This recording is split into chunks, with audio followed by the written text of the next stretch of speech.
Quelle place donner au management dans notre quotidien professionnel ? Est-ce simplement une question de compétences techniques ou bien de méthode ? Ou est-ce que c'est un art qui touche à la dimension humaine et relationnelle de l'entreprise ? C'est pour en parler que je reçois aujourd'hui Philippe Guilloux. Bonjour. Bonjour. Merci d'être avec nous. Plaisir. Philippe, vous êtes consultant et formateur en management depuis plus de 25 ans. Vous êtes spécialiste du management hiérarchique et transverse. Et vous avez accompagné de nombreuses organisations dans l'amélioration de leurs pratiques managériales. Pour commencer, je vous propose d'écouter nos auditeurs sur la question du management. Qu'est-ce que c'est un bon manager pour eux ? Ok. C'est à la fois inné et ça s'apprend. À la fois inné parce qu'il faut avoir envie de gérer des personnes au quotidien. Et ça s'apprend parce qu'il faut quand même avoir des bases, des connaissances pour apprendre le management. Pour moi, personnellement, c'est quelque chose qui s'apprend. Ça dépend dans quel domaine. Moi, par exemple, je suis dans la vente. Je sais qu'avant de monter un manager, déjà partout, tu dois être un bon vendeur. Tu apprends beaucoup de choses sur le terrain. Il y a toujours des méthodes quand on drive une équipe parce que nos employeurs nous montrent de toute façon parce que c'est eux qui nous drivent en premier. Donc ils ont leur façon de travailler, ils ont leurs méthodes, ils ont leurs habitudes. Ce sont des bases, des types de management. Comment réagir dans une situation critique. Qu'est-ce qu'on a le droit de faire ou de ne pas faire aussi. Parce qu'il y a des règles aussi à suivre. Sinon on peut être pénalisé. Après, je pense que manager, c'est quelque chose d'inné. C'est inné parce que manager, c'est gérer des personnes, c'est gérer de l'humain. Un bon manager doit avant tout être quelqu'un d'empathique, quelqu'un qui est collé aux émotions, qui est collé au relationnel. Si dans la vie de tous les jours, on a ce comportement-là déjà de réunir les gens, un petit peu guider les personnes qui nous entourent, je pense que ça va être beaucoup plus facile de l'adapter au travail. Mais je pense que dans tous les cas, c'est quelque chose qu'il faut qu'on ait envie de faire. Il y a beaucoup de managers qui ne reconnaissent pas qu'ils n'ont pas la fibre. Moi, c'est ce qui m'est arrivé. En fait, je me suis rendu compte que j'étais pas faite pour ça. Je prenais pas de plaisir et que justement, je devenais quelqu'un que j'aimais pas. C'est-à-dire, je commençais à être autoritaire et à plus avoir cet esprit d'équipe. Dans mon monde un peu virtueux de bisounours, il faut qu'il y ait de l'humain, quoi. De toute façon, c'est évident. Philippe, on entend plein de choses dans cet échange. On va avoir le temps d'en reparler pendant ce podcast. Pour commencer, peut-être, est-ce que vous pouvez définir le management ? Loin des théories, des modèles, mais plus dans ce qu'il est dans sa réalité quotidienne. Le management, on a combien ? 4 heures Oui, rien que ça, juste 4 fois moins. 4 fois moins. En fait, j'aime bien quand je travaille ça avec des clients, j'aime bien partir de 2 citations. La première, alors on pense ce qu'on veut du bonhomme, mais je trouve que c'est intéressant, c'est Carlos Ghosn, l'ex-patron de Renault-Nissan, qui a dit la chose suivante, il dit « Le management, c'est faire aux gens quelque chose qu'ils ne veulent pas faire, mais dont ils seront fiers après coup. » Et je trouve c'est intéressant parce que ça veut dire ce qui doit être fait, quoi. Globalement, c'est ça le management. Bon. Et puis le leadership, alors là c'est Steve Jobs qui lui dit, le leadership, c'est faire aux gens des choses dont ils rêvent, mais qu'ils croient que c'est impossible à faire. Et donc c'est vraiment ça la nuance parce que en fait, on n'a pas besoin de manager pour faire aux gens des choses qu'ils veulent faire. On n'a pas besoin, en fait. Mais par contre, on a besoin de leaders, pour les amener dans les endroits, peut-être ils pensent que c'est pas possible d'aller, quoi. Et voilà. J'aime bien commencer comme ça. Et ça éclaire un peu. Ouais, ça éclaire un peu. Du coup, manager, leader, c'est la même chose ? Non, c'est pas la même chose parce que vous avez des organisations, des équipes dans lesquelles vous avez un manager qui est défini par l'organisation. C'est-à-dire que globalement, vous avez un badge, vous avez un pouvoir qui vous est conféré par l'entreprise, l'organisation lambda. Mais au sein même de cette équipe, vous avez des membres qui ont un leadership extrêmement fort sur les autres, par exemple. Ça va dépendre des situations, ça va dépendre des thématiques, ça va dépendre de plein de choses. Et même le leader aura un pouvoir parfois très personnel, bien supérieur au pouvoir du manager. Il pourra tout à fait bloquer le truc s'il a envie de le bloquer. Et il pourra aussi être une courroie de transmission très puissante s'il a envie d'aller dans ce sens-là. C'est ce qu'on voit dans des entreprises libérées parfois, où au final les rôles sont changeables. En fait, je pense que le terme entreprise libérée, c'est pas le bon terme. Je dirais plutôt entreprise libérante. Ça veut dire comment est-ce qu'on libère les différents acteurs, comment on leur donne globalement de la marge de manœuvre dans leur activité au quotidien. Donc c'est redonner du pouvoir, redonner l'autorité aux gens. Et oui, le leadership, c'est, j'ai envie de dire, on mesure un bon leader à sa capacité à en créer d'autres, quoi. C'est ce que j'allais vous demander, justement. Qu'est-ce qu'un bon leader ? Pour moi, ça c'est un facteur qui est important. C'est cette capacité à faire émerger d'autres leaders autour de lui. Et c'est d'ailleurs un des points, quand on parle de entre guillemets, de l'entreprise libérée, ça c'est un des points durs, c'est que, entre guillemets, elles survivent rarement à leurs créateurs. C'est-à-dire que vous avez souvent dans ces entreprises-là des gens, des dirigeants qui ont été, entre guillemets, touchés par la grâce de ce mode de management-là. Et sauf que lorsqu'ils partent, lorsqu'ils donnent le témoin à un successeur, contraint ou volontaire, eh bien, on voit que le modèle a du mal à survivre. Donc ce modèle-là est quand même très lié à l'individu. Donc la question qui se pose, c'est en tant que leader, ok, comment est-ce que moi j'arrive à générer autour de moi des gens qui pourront me succéder, quoi. Ça, c'est intéressant. Créer faire émerger d'autres leaders. Oui. C'est ça qui est intéressant. Ouais. Justement, sur cette question du leadership ou plus largement des compétences managériales, est-ce que ce sont des qualités qui sont innées ou qui se cultivent, qui s'apprend au fil du temps? L'expérience me montre que c'est quelque chose qui se travaille. Ça, c'est sûr. Après, vous verrez dans les cours d'école, on voit tout de suite les gamins qui ont une influence sur les autres. On voit tout de suite. C'est ça, il y a des personnalités. Oui, il y a des gens qu'on a envie de suivre. Voilà, il y a des gens qu'on a envie de suivre. On les voit très rapidement émerger. Et puis après, j'ai envie de dire, on vous nomme pas leader, quoi. Vous êtes reconnu par les autres. Bon, quel que soit l'environnement dans lequel vous naviguez. Le manager, c'est bien au sein d'une organisation, des entreprises ou voilà. Et là, par contre, vous êtes nommé. Et donc, tout l'enjeu pour le manager qui est nommé, c'est pas que les gens le suivent parce que il a un joli badge, quoi, ou parce qu'il a du pouvoir, ainsi de suite. C'est que les gens le suivent parce qu'ils lui reconnaissent un certain leadership. C'est ça. Et ça se travaille beaucoup. Et ouais, ça fait 25 ans qu'on travaille ça, quoi. C'est à peu près. Et du coup, il y a forcément pas un seul style de leadership. Il y en a énormément. J'ai envie de dire qu'il y a autant de styles de leadership que d'individus. C'est ça. Un des grands challenges quand on vient dans ces métiers-là, c'est de surtout rester soi-même et de pas chercher à de jouer un rôle qui est pas le sien. D'appliquer des modèles. Oui, c'est ça. Et je suis bien placé pour en parler parce que mon métier notamment, c'est de former des managers. Donc, et globalement, dans les entreprises en France notamment, les managers sont extrêmement formés. C'est-à-dire, ils ont des centaines et des centaines de modules de formation à leur disposition. Et ils s'inscrivent, ils suivent et tout ça, et puis à chaque fois, ils sont plutôt contents de ce qu'ils vivent. Et donc, ils essayent de reproduire ça. Et puis un jour, on les retrouve, et puis on entend « Ah oui, mais je dois dire ça, ou je devrais dire ça. » Et là, ça commence à pas sentir très bon, parce qu'ils sont plus eux-mêmes. Alors, évidemment, il y a toujours un costume à porter. C'est-à-dire, quand vous êtes manager d'entreprise, bah ouais, vous portez un certain rôle. C'est normal. Mais vous portez le costume, mais vous êtes quand même vous-même. Et c'est là tout le travail, en fait. Et oui, il y a plein de styles différents. En fait, ce qui est intéressant, c'est que vous avez vraiment la double casquette. Vous êtes à la fois formateur de manager et puis vous êtes manager vous-même. Oui. Je travaille avec une équipe, ouais. Et en fait, c'est eux qui me font progresser, quoi. C'est-à-dire, ils sont tous plus compétents que moi dans leur domaine, tous sans exception. Et donc, je vais pas leur apprendre comment faire les choses. Par contre, je pense que c'est important d'avoir certains principes de fonctionnement et de dire, OK, pour que ça marche bien entre nous, voilà ce qu'il faut faire. Et puis aussi de leur dire, si tu veux pas que ça marche entre nous, voilà ce qu'il faut faire. Mais ça cadre beaucoup les choses. Donc une fois qu'on a fixé un cadre, après il y a à l'intérieur de ce cadre, l'autonomie est vraiment très importante. Ouais. Je voulais vous faire écouter un petit extrait qui nous vient d'une série qui s'appelle Ça suffit les Cheffaillons sur YouTube. Ça suffit les Cheffaillons. Ça suffit les Cheffaillons. Ok. Il n'y a plus de place pour les petits chefs du management des années 80. On n'en veut plus, c'est fini, c'est ringard. Ça suffit les Cheffaillons, ça suffit. Mais on en trouve encore dans les sociétés. Si. Il y en a plein, de toutes sortes. Vous avez le tatillon, celui qui vous dit en détail tout ce que vous avez à faire et comment il faut le faire et qui vérifie tout ce que vous avez fait, tout. Il est là tout le temps partout. Il vous surveille. Mais il y a aussi le coq, sorte de mâle dominant à l'ego surdimensionné. Alors ne comptez pas sur lui pour vous associer à la réflexion. Vous n'êtes qu'un exécutant. C'est lui qui sait, qui connaît, qui décide. Et il y a la diva, celle qui vous fait de l'ombre, celle qui s'approprie la réussite des autres. Mais le pire de tous, c'est le cachotier, celui qui retient l'information, qui vous domine par ses secrets, qui vous cantonne à l'aveuglement. Voilà. Alors... Bon, c'est assez caricatural quand Bien même. sûr. Bon, ceci étant dit, au-delà de la caricature, il y a des trucs intéressants à retenir à mon sens. La première chose à retenir, c'est que, alors ça paraît peut-être bête à dire, mais je pense que la première responsabilité d'un manager, c'est de commencer par ne pas nuire. Déjà, s'il est neutre, Ouais. c'est déjà énorme. Bon.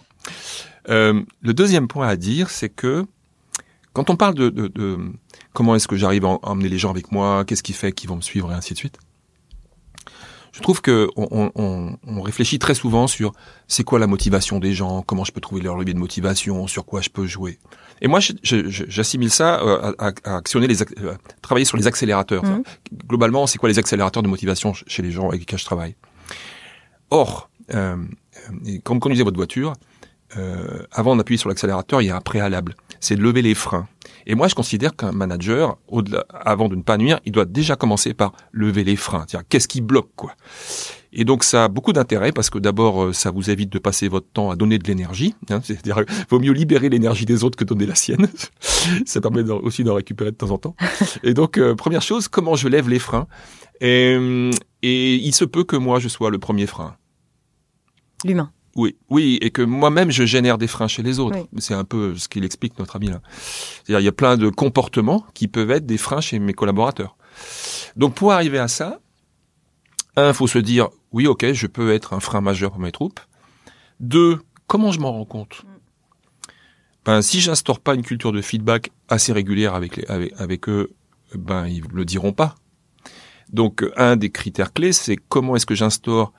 En tout cas, une des convictions que j'ai, c'est que nous n'avons qu'une seule manière de progresser en tant que manager. Je dis bien une seule.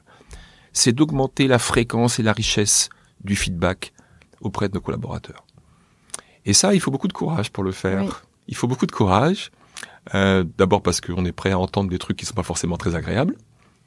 2, il faut se réfréner par rapport à l'envie frénétique de leur donner un grand coup de bâton sur la tête quand ils nous disent un truc désagréable.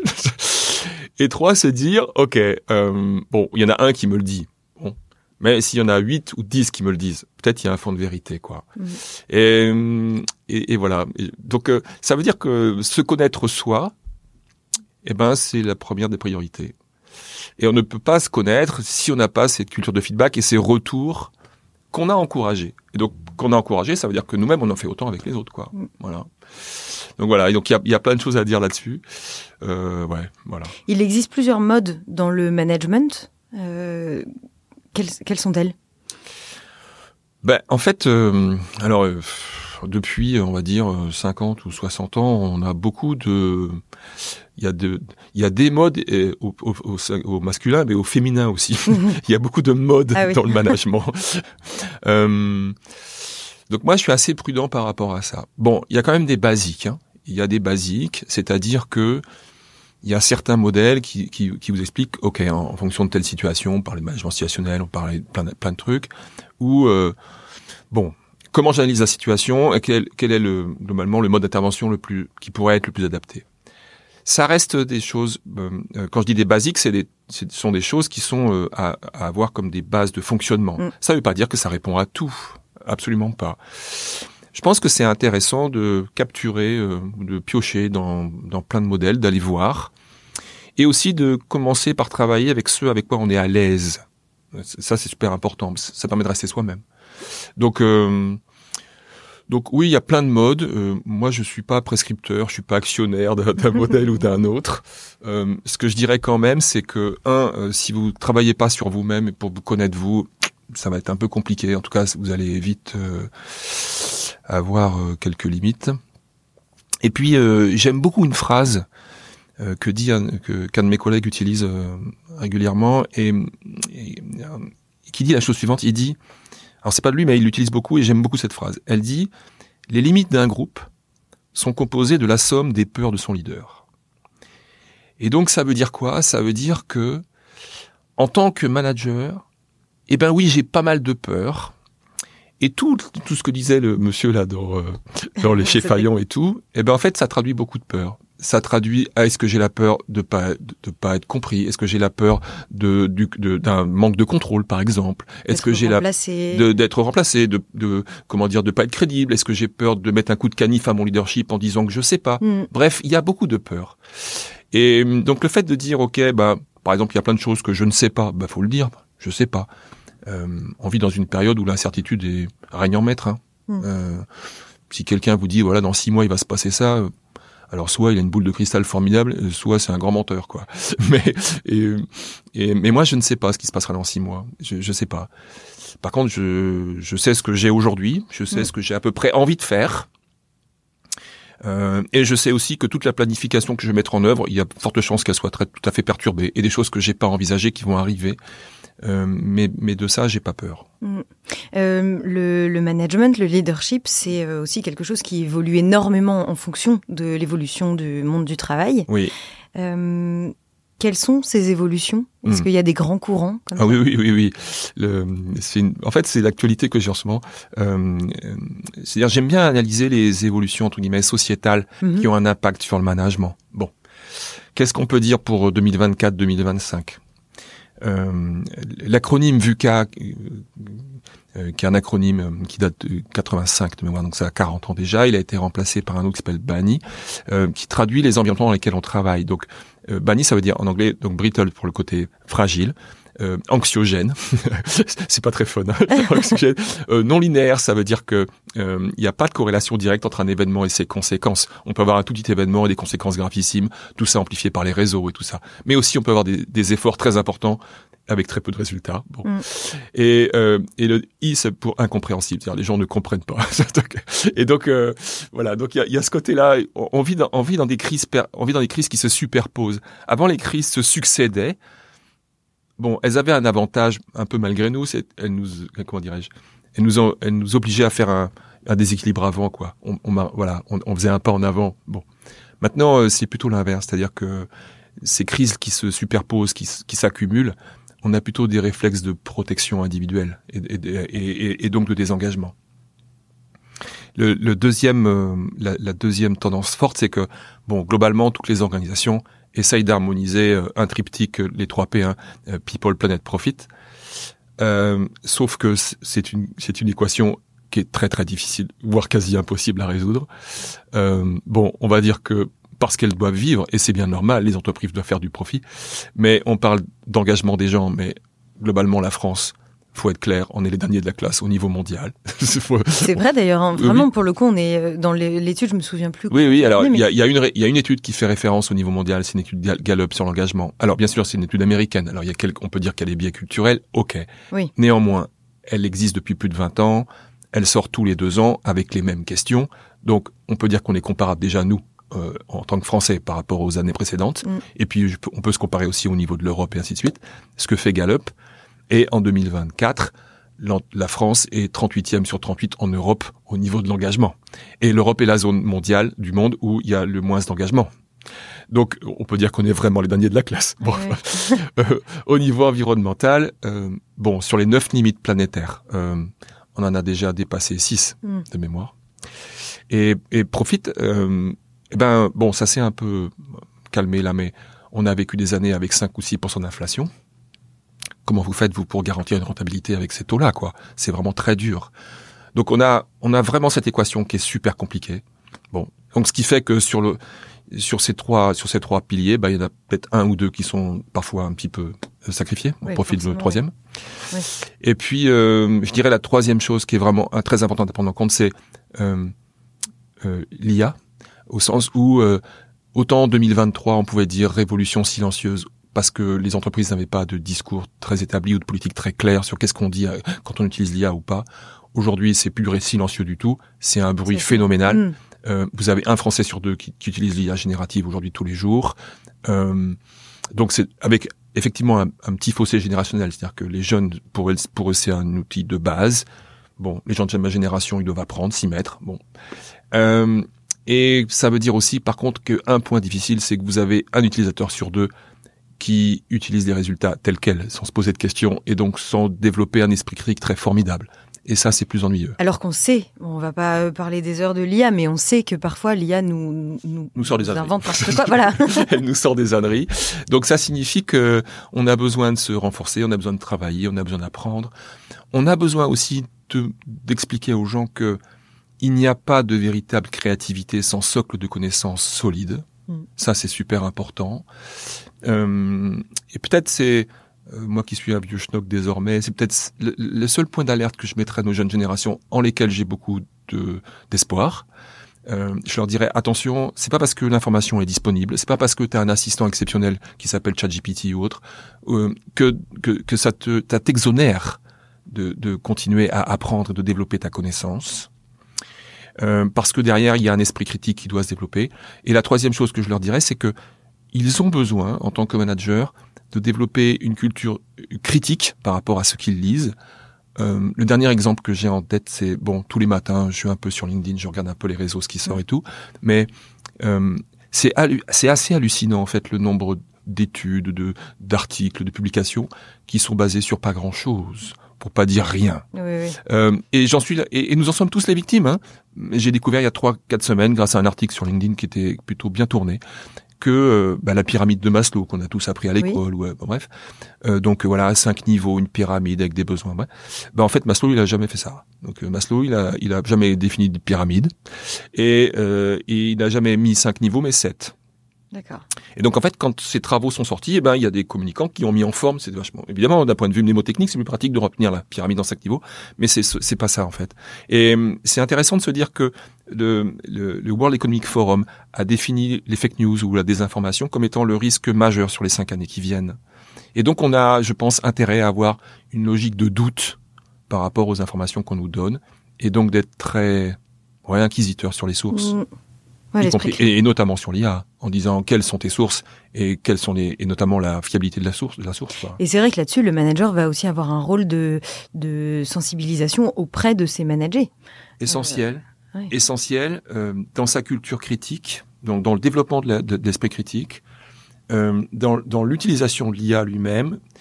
Je trouve qu'il est beaucoup plus intelligent d'utiliser l'IA pour nous poser des questions que pour nous donner des réponses. Ça, c'est un vrai travail. Et puis ensuite aussi, je trouve que c'est important que notre manager il puisse se dire OK, tu te bases sur quoi ? Il faut mettre de l'éclairage sur la réalité des choses. Tu te bases sur quoi ? Et voilà, c'est important ça. Sur le rôle du manager, on en a parlé, on est dans un environnement aujourd'hui qui est tendu, qui est de plus en plus complexe, et le manager, il doit jouer entre les attentes de sa direction et puis les aspirations de ses équipes. Justement, en fait, il a une position qui est vachement prise en étau. Quelle est, du coup, selon vous, la difficulté principale du manager au quotidien ? La difficulté. Ouais. C'est une position où il y a pas mal de coups à prendre. Ok. Ce qui d'ailleurs, aujourd'hui, depuis quelques années, on voit clairement un peu une désaffection des vocations. Parce que, les gens voient très vite qu'il y a pas mal de coups à prendre. Et ils voient aussi, ils se rendent compte que finalement, le manager ont des marges de manœuvre assez faibles. Ce qui pourrait être intéressant de dire, OK, je prends en charge une équipe avec un certain pouvoir d'action sur les leviers de décision, on va dire. En fait, on se rend compte que ces leviers-là sont assez modérés. Alors, comment se faire plaisir là-dedans ? Je pense déjà que, comme je disais tout à l'heure, ne pas nuire est un préalable. Et ensuite, être utile à ses équipes. Je pense que ça, c'est vraiment un truc.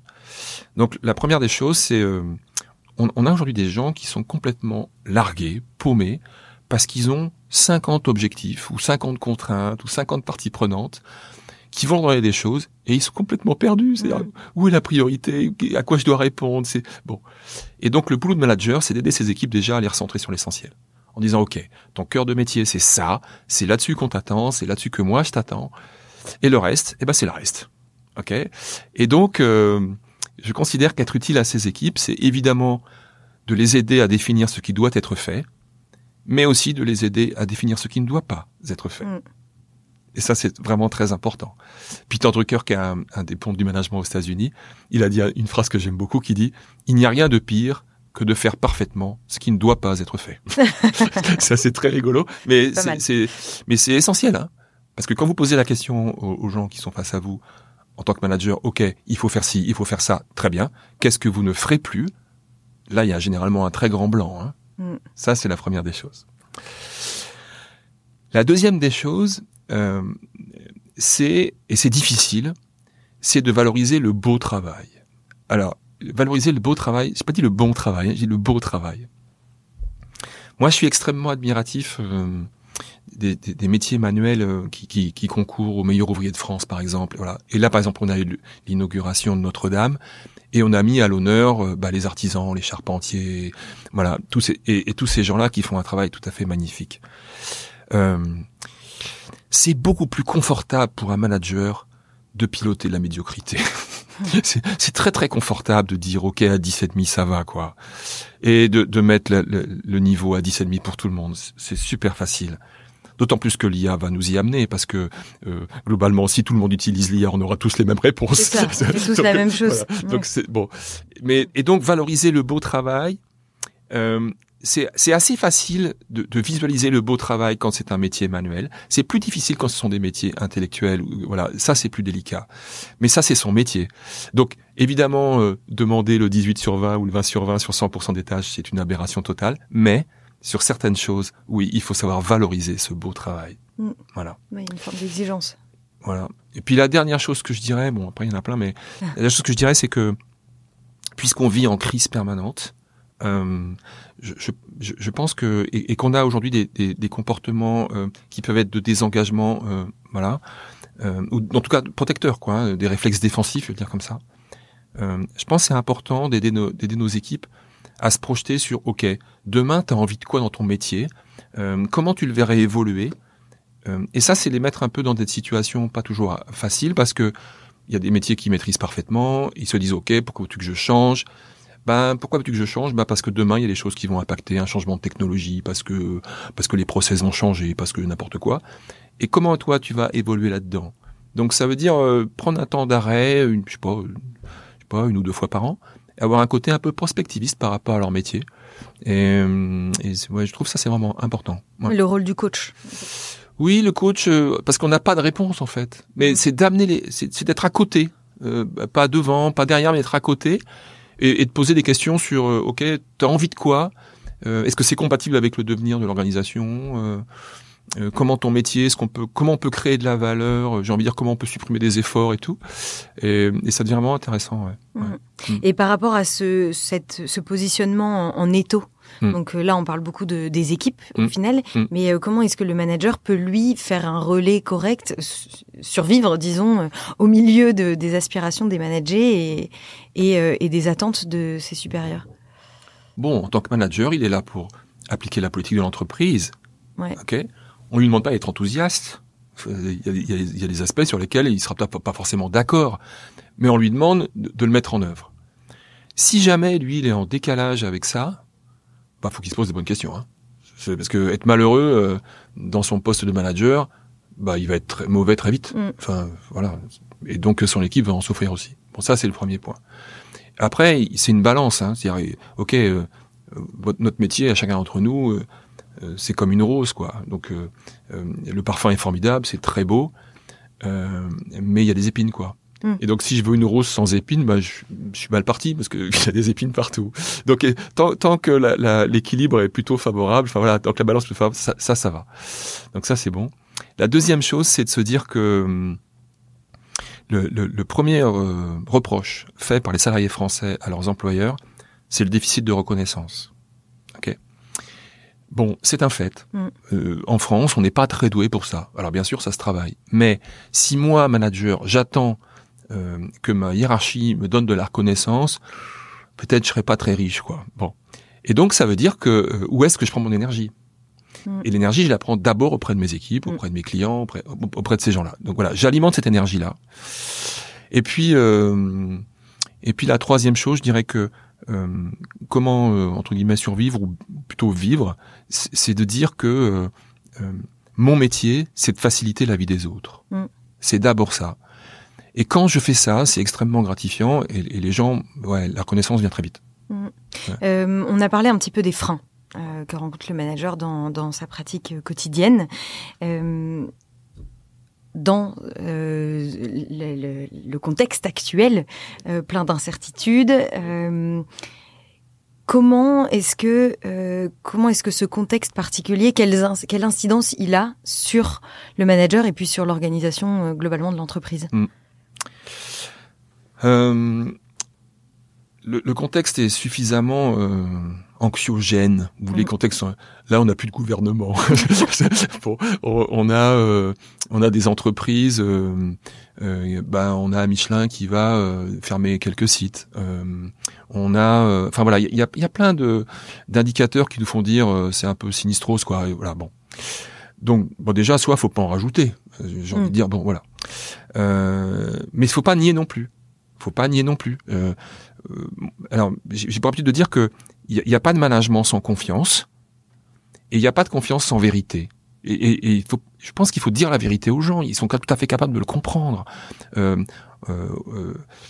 Si on prend l'exemple de Michelin, qui est une entreprise que je connais un petit peu pour avoir travaillé de temps en temps avec elle, je pense que sincèrement, on peut dire qu'ils font du bon travail en management. Ils ont vraiment des approches qui sont, à mon avis, extrêmement intéressantes. Mais ils sont dans un contexte économique qui font qu'ils ont des décisions difficiles à prendre. Et donc, ces décisions difficiles à prendre, les gens sont tout à fait capables de les comprendre. Vraiment tout à fait comprendre. Donc, ça veut dire faire confiance aux gens dans leur capacité d'écouter et de comprendre les situations. Ça veut dire aussi être capable de se dire, par rapport aux décisions qui sont à prendre, à mon sens, il y a plusieurs choses. Et ça, c'est un vrai sujet aujourd'hui au sein des organisations, les processus décisionnels. La première question, c'est qui décide ? Dans les organisations, c'est pas toujours si simple à définir, pour plein de raisons. Mais qui décide ? Il y a une espèce de grande illusion sur la décision consensuelle, tout le monde devrait décider. Ça, c'est totalement faux, ça n'existe pas. Il y a toujours quelqu'un qui décide dans l'entreprise. Bon. Et une fois que c'est décidé, il faut une fois que c'est défini, il faut faire attention à un point, c'est de dire, faut essayer de lutter contre le syndrome de la tour d'ivoire, quoi. Voilà, j'ai pris mon truc tout seul dans mon coin, et puis derrière, je décide ça, et alors là, il y a un truc qui apparaît systématiquement, c'est, on va mettre en place des processus d'accompagnement du changement. Alors là, voilà. Dès que vous entendez ça. Des process. Ouais, d'accompagnement du changement. Dès que vous entendez ça, c'est-à-dire que l'accompagnement du changement, il est consubstantiel à la décision autocratique. C'est-à-dire, plus vous prenez une décision seule, plus vous allez expliquer aux gens que c'est une décision pour leur bien, et donc on va les accompagner sur cette voie-là. Bon. Donc, heureusement, il existe peut-être d'autres manières de faire, et notamment, il y a des processus de sollicitation. Comment est-ce qu'on peut solliciter l'avis des gens ? Bon. Mais je dissocie bien les deux. Je sollicite l'avis, et après, peut-être que moi, je décide. Bon. Mais en tout cas, c'est clair. Après, je peux aussi décider de dire, la décision, on va la prendre collectivement, au sein d'un comité de direction, ou d'une équipe, ou n'importe quoi. Mais ce que je dis, c'est que dans les processus de décision, il est plus important de décider comment on décide de ce qu'on va décider. Si moi, j'ai participé au processus de décision, du comment on va décider, et que la décision finale qui sort, c'est pas la mienne, il y a plus de chances que je rentre dans cette décision-là parce que j'ai validé le processus. Si j'ai pas validé le processus, il y a des chances que potentiellement je puisse être un peu réticent.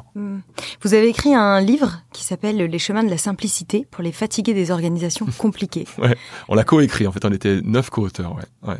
Et en fait, l'idée, c'est aussi de dire, quand on est dans des situations comme ça, où l'incertitude règne en maître, la protection des entreprises, ça va être de mettre en place des process, de se rigidifier. En fait, ça, c'est la conséquence, la rigidité. L'objectif, c'est de limiter le risque. C'est-à-dire, puisqu'on est en zone d'incertitude, on n'aime pas trop ça, et donc il y a des risques, et donc on va essayer de limiter ce risque. Et donc, nos organisations ont une parade assez facile, c'est des process. Et on va se construire une cotte de maille de process censée limiter le risque. Et donc, c'est plus que limiter le risque, en fait. On va essayer de le supprimer. Mais en supprimant ce risque-là, eh bien, vous rigidifiez tous les systèmes. Et ça a deux conséquences. Et ce que je dis là, c'est pas neuf, ça a été étudié depuis des années et des années. Il y a notamment une étude assez sérieuse du Boston Consulting Group aux États-Unis qui a étudié en parallèle l'augmentation de la complexité et de la complication. Alors, sans aller trop loin, la complexité, ils ont dit que le critère d'évaluation de la complexité, c'est le nombre d'indicateurs avec lesquels un dirigeant pilotait son organisation. Ils ont commencé en 1955 jusqu'en 2010. Donc 55 ans d'études. Et globalement, on est passé de 4 à 7 indicateurs pour piloter son organisation à 30 à 40. Wow. Dont certains sont évidemment contradictoires entre eux. Bon. Donc globalement, la complexité a fait un facteur x6 en 50 ans, à peu près. Ce qui signifie que la complexité augmente et que c'est pas une vue de l'esprit, il faut l'accepter ça. Bon. Et après, ils ont mesuré un indicateur qu'ils ont appelé de complication. Alors, c'est un peu plus délicat, ça. Mais globalement, ce sont tous les organes que je vais mettre en œuvre pour piloter l'organisation. Donc, les comités de pilotage, les indicateurs, tous les organes de gouvernance, tout ce que vous pouvez mettre en œuvre. Bien. Et ils ont mesuré ça sur la même période de temps. Et l'inflation a été environ de 5 à 6% par an. Ce qui signifie que, au bout de 55 ans, l'augmentation était de fois 35. Donc, on a une complexité qui fait fois 6 et une complication qui fait fois 35. Ça a deux conséquences directes. La première conséquence directe, c'est qu'il y a une corrélation immédiate entre le taux de complication et le niveau de désengagement des gens. Mmh. Et la deuxième conséquence directe, c'est qu'il y a une corrélation directe entre le taux de complication et la baisse de la productivité. Et aujourd'hui, c'est quand même deux facteurs assez sensibles au niveau des organisations. Parce que c'est quoi ? C'est qu'en fait, il y a de plus en plus de process et résultat, on finit par obéir au process plutôt que... C'est un peu le risque, oui. Satisfaire le client. C'est-à-dire que quand vous mettez des process, vous avez globalement... plus vous processez, plus vous rigidifiez le système. Okay, bon. Mais quand vous faites ça, vous allez avoir, on va dire, trois niveaux. Premier niveau, les gens vont faire. Ils vont obéir, quoi. Il n'y a pas de problème. Hein. Ils vont mettre en place le process. Bon. Deuxième niveau, les pirates vont apparaître. C'est-à-dire, vous avez des gens qui vont commencer à essayer de contourner, pirater, voilà. Alors, il faut bien se rendre compte d'un truc. Alors, quand je dis pirates, c'est pas tout à fait vrai. C'est plutôt des corsaires. La nuance est un peu particulière, mais les corsaires, historiquement, étaient mandatés par le roi. C'est-à-dire qu'ils avaient le droit d'aller torpiller les vaisseaux ennemis et de partager leur butin en deux. Moitié pour le roi, moitié pour eux. Et donc, les corsaires, globalement, c'était, ils s'autorisaient ce que les armées de métier ne s'autorisaient pas. Et donc, il renvoie un message assez brutal à l'organisation en disant voilà ce que nous on peut faire en s'exonérant de certains principes. Bon. Donc voilà. Donc là, on va voir les corsaires vont commencer à apparaître. Et puis le troisième niveau, qui est peut-être le pire, c'est que vous avez des personnes qui vont progressivement perdre le sens de leur travail. C'est-à-dire le sens du travail ne sera plus de satisfaire un client, de concevoir un produit, de soigner des gens, de créer un beau repas. Enfin, ça va plus être ça. Le sens du travail va être de dire, ok, je dois être conforme à la procédure 204B. Ah oui. Et là, vous touchez le niveau 0 du management, là. Oui, complètement, oui. Et justement, dans votre livre, donc Les chemins de la simplicité, vous expliquez en quoi la simplicité peut être une réponse aux défis du management. Oui. On a cette conviction-là. Notre cerveau n'est pas fait pour la simplicité.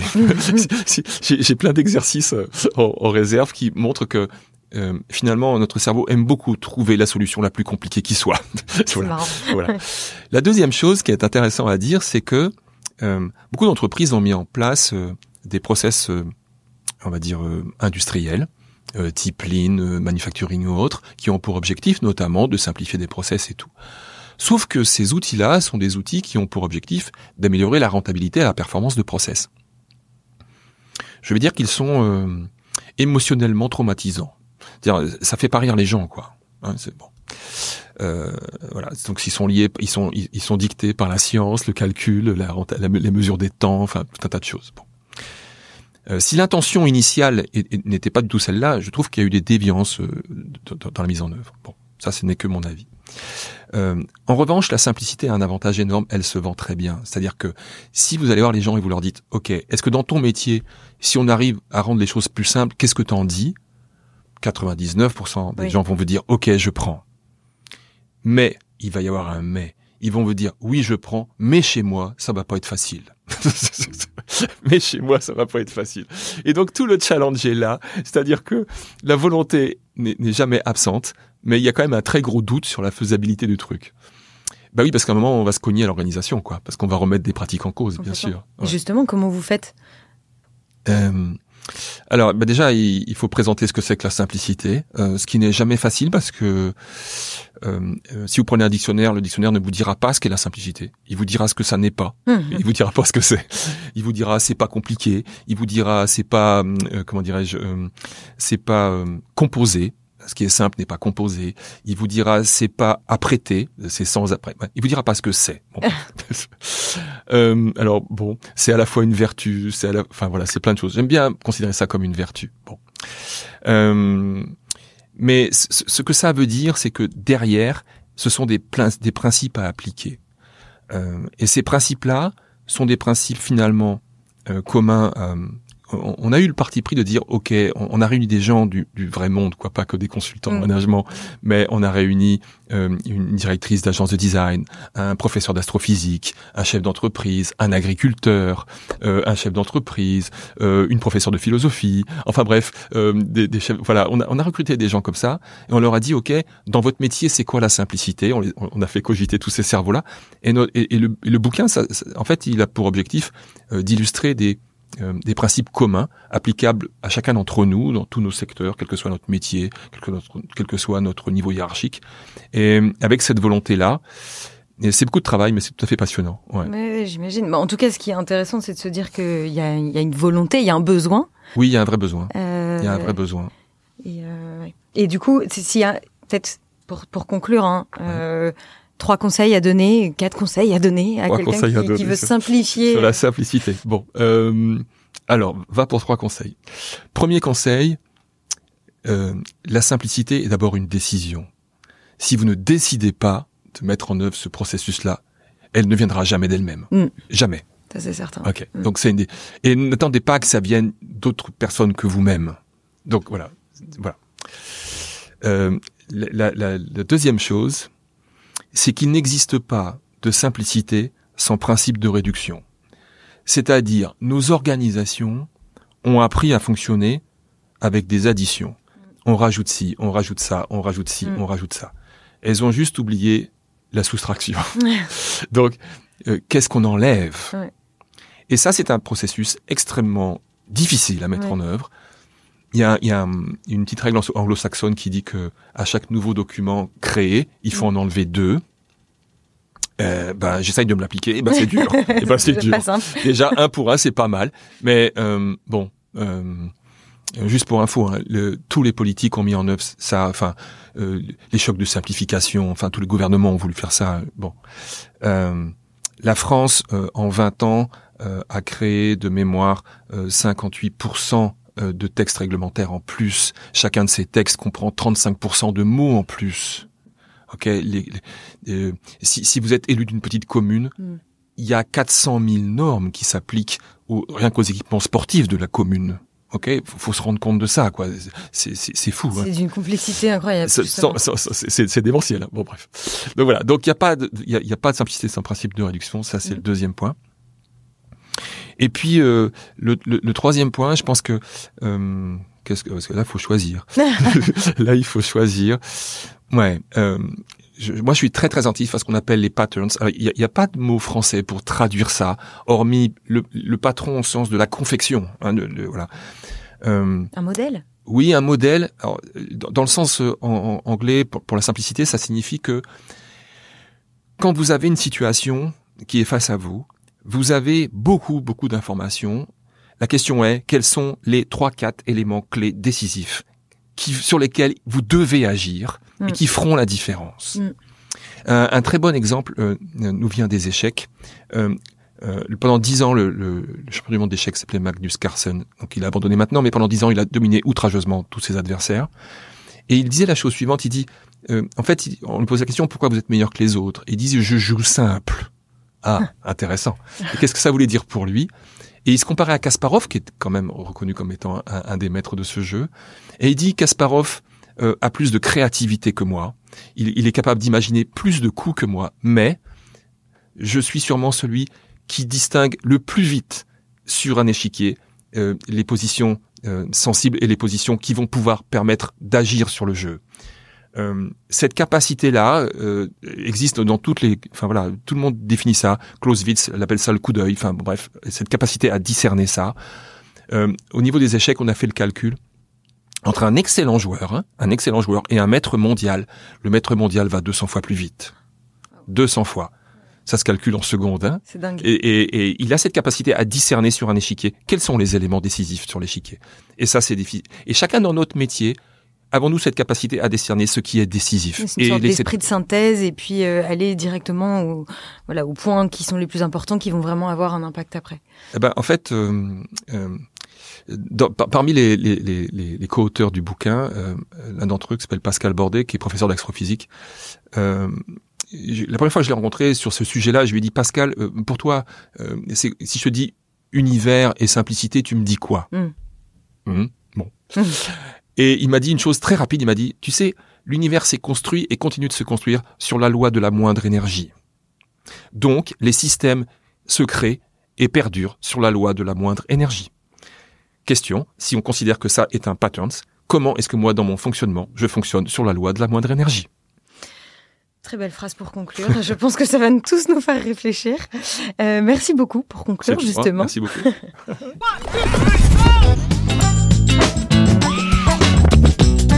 Pour conclure, donc le management, c'est avant tout de l'humain. On en a parlé, notamment avec l'IA. Il s'agit d'accompagner, de guider, mais aussi de comprendre les émotions, les besoins, les aspirations des équipes. Le manager ne doit pas être une figure distante ou uniquement décisionnelle, mais un acteur qui crée les conditions de réussite collective. On a parlé de coach. Une responsabilité donc en étau entre les supérieurs et les managers qui rend cette mission parfois particulièrement difficile et dont l'objectif est bien sûr de simplifier. C'est là qu'intervient du coup cette notion de simplification dont on a parlé avec Philippe Guilloux. Simplifier nos organisations, c'est aussi simplifier nos rapports, les structures. Voilà. Et puis on vous laisse sur cette dernière phrase pour vous amener à réfléchir un petit peu sur les moyens de ce que vous pouvez mettre en œuvre pour simplifier vos quotidiens professionnels. Merci d'avoir écouté cet épisode et on se retrouve très vite pour un nouvel épisode de l'Accent.